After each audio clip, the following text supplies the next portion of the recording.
Welcome to Maslow 6 Wine School. We talked about a lot of different things throughout this school. Today we're going to be talking about something that I think is really fun and something you might not think about, red wine for the summer. So we have a bunch of different wines here in front of us that I think would be great for summer. What makes a red wine great for summer? Well, in my mind, the wine has to have a lot of fruit. Because I like fruity, happy things in the summer. Who doesn't? It's kind of a simple time. You want to just enjoy yourself and not think too hard about things. So they have to have a lot of fruit. They have to have a juicy character to them, so some good acidity, something that makes your mouth water, and something that makes you just go yum, just plain yum. And they also, for me, need to be a little lower in tannin. And that's that astringent dryness in your mouth that you get when you drink like a big Chianti or a big California Cabernet, and calls for sort of a heavier meal. And for summer, I think people think lighter and fresher. So these wines here are going to go with everything from nothing to simple salads, to grilled steaks with fresh sides like salads and burgers and pizzas and all that good stuff. Barbecue, we're going to get to some barbecue over here too. Now we also have a couple great wines that are great for sangria, which is a good summer drink that you can make with wine. And good candidates for those would be wines under 20, something like this Bonarda over here, or this Gamay over here. And tune back in for another video because we're going to be making some sangria at Maslow 6 and talking about how to make the best sangria that you can make with your money. But before we get to sangria, let's just talk about some straight up summer reds. So some of my favorite grapes for summer, we have Gamay here, and this is Gamay, you see it on the bottle here. Now Gamay is the main grape of Beaujolais, and Beaujolais is a perfect summer wine because it is low in tannin, it has great acidity, and this sort of crunchy cranberry, raspberry type fruit to it. And it goes with lots of different foods. You can even throw it in the chiller for about 15-20 minutes and drink it with a little bit of a chill. Another no-brainer grape for summer, Pinot Noir. This one is from New Zealand, and this one is made by Huya, and it's really, really wonderful. It's under $30. It's full flavored, and it will stand up to barbecued chicken. It'll stand up to a hamburger, but it's also really great with a grilled chicken salad. So light, fresh, easy, and it's smooth enough you could drink it on its own for cocktails.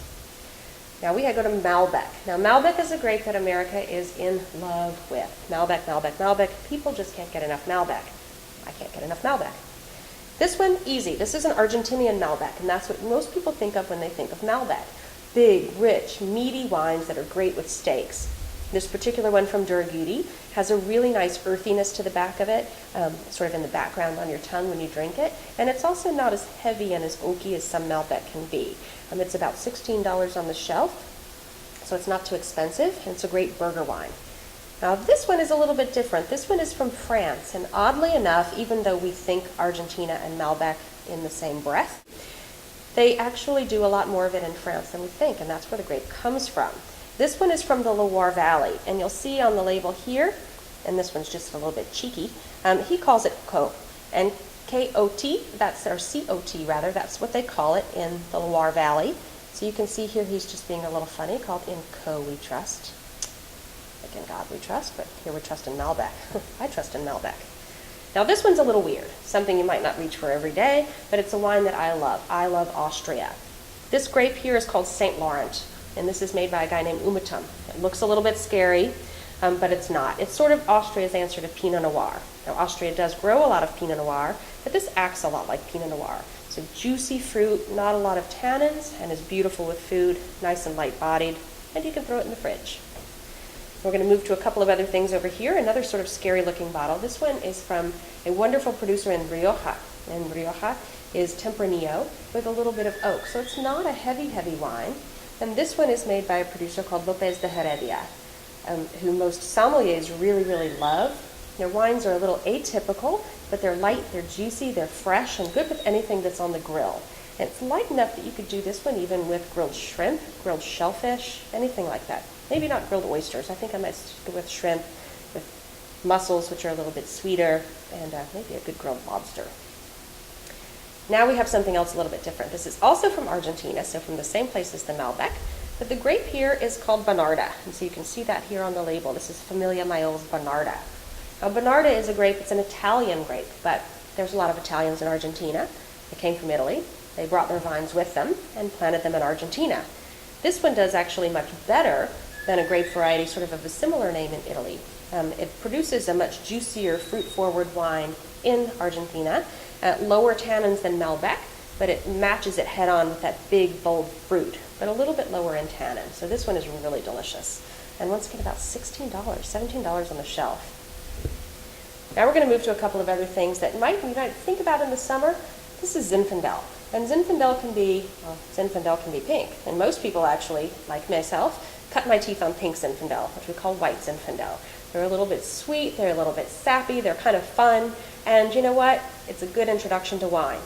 Zinfandel is actually a red grape, and it's actually quite a big red grape, kind of spicy, kind of big. So I really like it with barbecue. It's not too heavy. This one isn't too heavy, and Zinfandel can be very, very heavy, or it can be kind of light. Spicy, sort of brambly. Reminds me of summer blackberries and walking through a blackberry patch. Pair this up with spicy barbecue, and it is so delicious. It just really, to me, sings summer. And this is one of the more expensive selections I've chosen today. I think it's about $25. And then last but not least, our good old friend Cabernet Sauvignon. Now, Cabernet Sauvignon can be a big, heavy monster. Not so with something like the Collision Point, which is from Lake County. It's not as full-bodied as something that you might expect from Napa or from Sonoma or from Paso Robles. And this one is made with just a minimal amount of oak, so it's a little lighter bodied. It's another great burger wine. And at $14 for California Cabernet Sauvignon, you can say no. So all these great wines available at Maslow 6. You'll find other wines very similar to it in stores across the country. So for your summer wines, what are you looking for? We're looking for great fruit, we're looking for enjoyability, and we're looking for a great price. So for under $30, we have at least 9 selections here and probably more on the shelf that you could fill your summer with. Just don't have summer without them.